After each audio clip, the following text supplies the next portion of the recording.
Ang binabalikan po talaga dito yung bulalo po. Actually, meron nga po kami mga customer dito. Halos order lang ng kanin tapos ang gusto lang nila sabaw lang.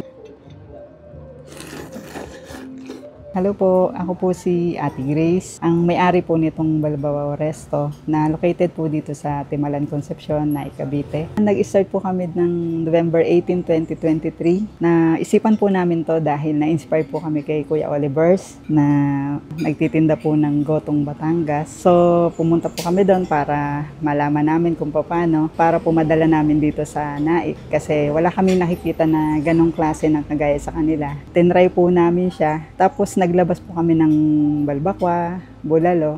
Kaso po yun po yung mas nagustuhan po ng tao. Although gusto naman po din nila yung goto, kaya lang po mas binabalikan po nila yung balbakwa namin at saka po yung bulalo namin. Tsaka meron din po kaming papaitan, sisig at saka po magkakaroon pa po kami ng mga iba pa. Ang balbakwa po namin 150 with rice na po yon, bulalo po.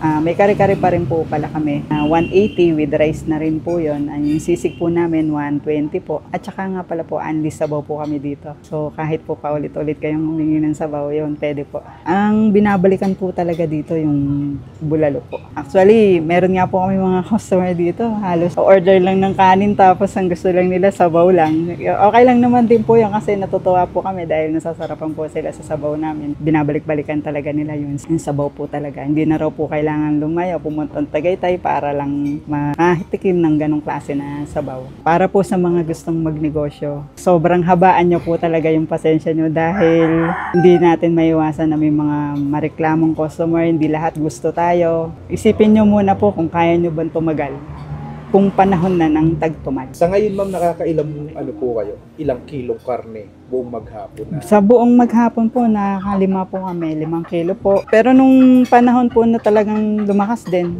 yung 10 kilo po, kulang po yun eh. So ngayon, medyo matumal po, tas nagkaroon po ng food bazaar, ganyan. Siyempre po, naapektuhan kami.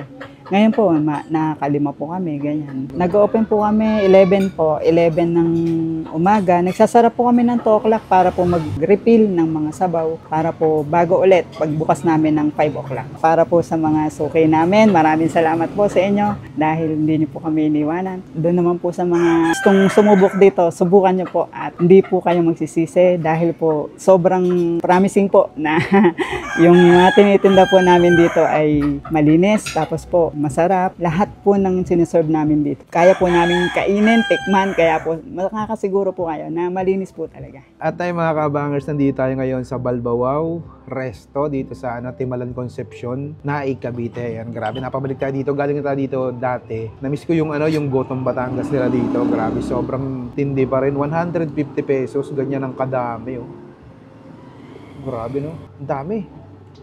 150 pesos lang yan, no? Solve ka na. Manya natin. Ganun pa rin lasa. Solid pa rin. Banatan agad natin to. Meron din pala sila dito yung mga papaitan, bulalo, mga ganun. Ayan. Kain tayo.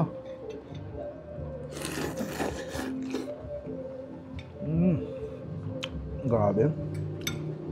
Solid pa rin lasa. Pero mas masarap niya, lalagyan mo ng chili garlic. Teng. Yan, no? Grabe, no?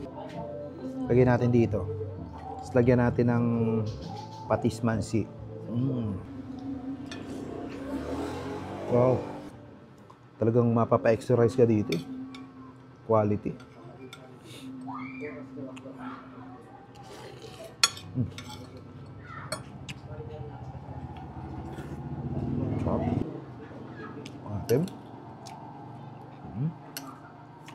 Meron na siyang mga laman, balat, tumbog, tuwalya.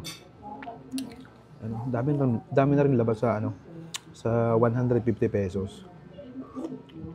Tapos pala dito, unli sabaw dito Kung mabitin kayo sa sabaw, unlimited yan. Ayan. Grabe. Kain.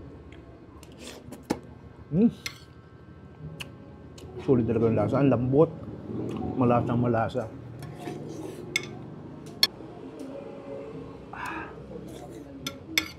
Panalo.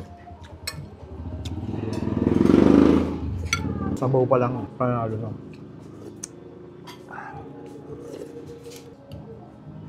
Ayun o. Yan.